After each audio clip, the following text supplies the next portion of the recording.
hari pertama dalam neraka. Kalau tuan-tuan nak tahu apa suasana dia, ni yang saya nak sebut ni. Semua kejar iblis, keseluruhan syaitan, keseluruhan jin dan manusia yang ahli neraka lah, pakat likan iblis.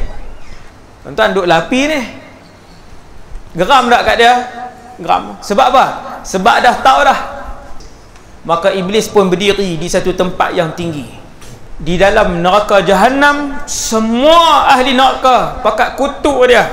Maka berkhutbahlah iblis ketika itu.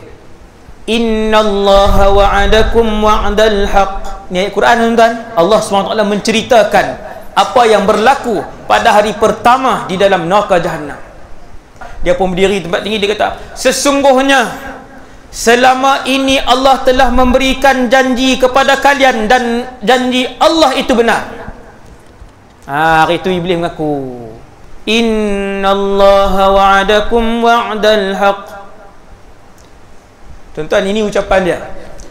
Wa wa'adtukum fa akhlaftukum. Apa yang aku janji, kesemuanya aku mungkiri.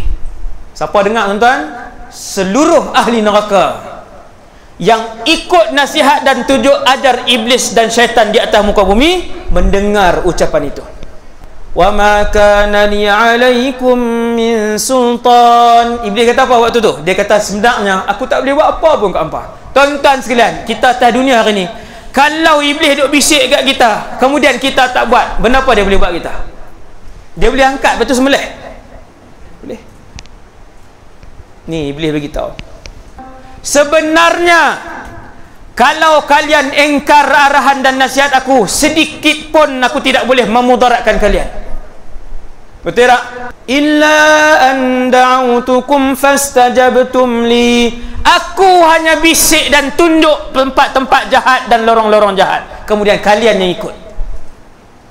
Fala talumuni walumu anfusakum. Jangan hari ini salahkan aku, salahkan diri kamu yang bodoh. Itu saya tambah. Ma ana bimusrikhikum. Aku tak paksa kamu pun.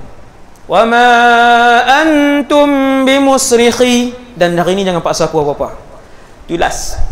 Maka kata iblis, aku lepaskan diri daripada semua ni. Waktu tu iblis tunjuk semua penduduk neraka Jahannam, dari kalangan jin, dari kalangan syaitan, dan dari kalangan manusia. Kemudian kesemuanya diheret oleh para malaikat ke tempat siksaan masing-masing. Hasbunallah ni'mal wakil.